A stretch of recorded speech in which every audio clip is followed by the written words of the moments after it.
I remember when everything changed.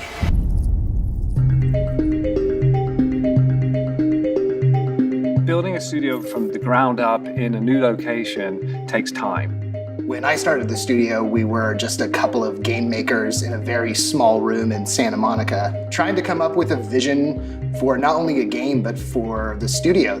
What we really liked was the idea of secret agents. Espionage, reconnaissance, tricking people, getting into places unseen. And there really isn't a game out there that's hitting that sort of blockbuster secret agent vision. So when I found out that we were reinventing the franchise of Perfect Dark, I was very excited.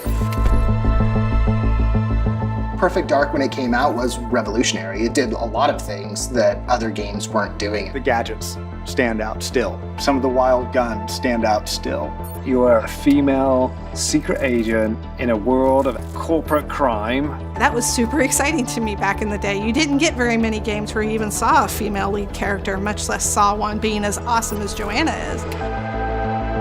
To take something that it's been so long since the first installment and sort of rethink what that could be and how we bring that into the modern era is a really interesting problem to solve. It's also something we have to treat very, very carefully. You have to avoid doing too much devotion to the past, but not enough. You have to find the right spot in the middle. Things were very limited back when the first Perfect Dark came out in the way they could express a secret agent, both in gameplay and in narrative. And us, without those limitations, ideas just started sparking.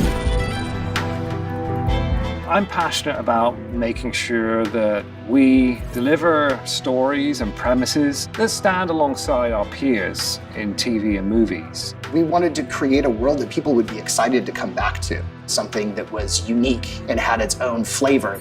And that's sort of where we came to the idea of eco-sci-fi. There's been an ecological disaster that affected the world on a global scale, but these corporations came in and they developed new technology. And for your average person, it's pretty awesome. It's a hopeful world on the surface, but once you scratch past it, there's a lot of things to probably be thought about and maybe stopped.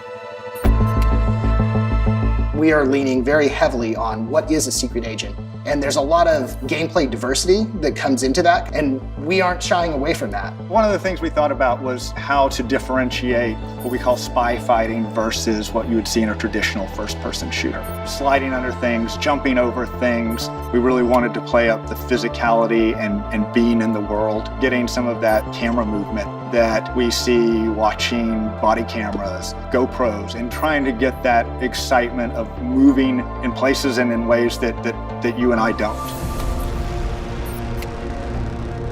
We've been sharpening our vision of what our game is and figuring out what is going to make it unique, what's really going to make it stand out, and what's really going to make it fun. We have high expectations for ourselves. We know that fans around the world are excited. I feel like now we actually have the horsepower to go and make this vision that we have for this game come true, and I can't wait to get it in front of players.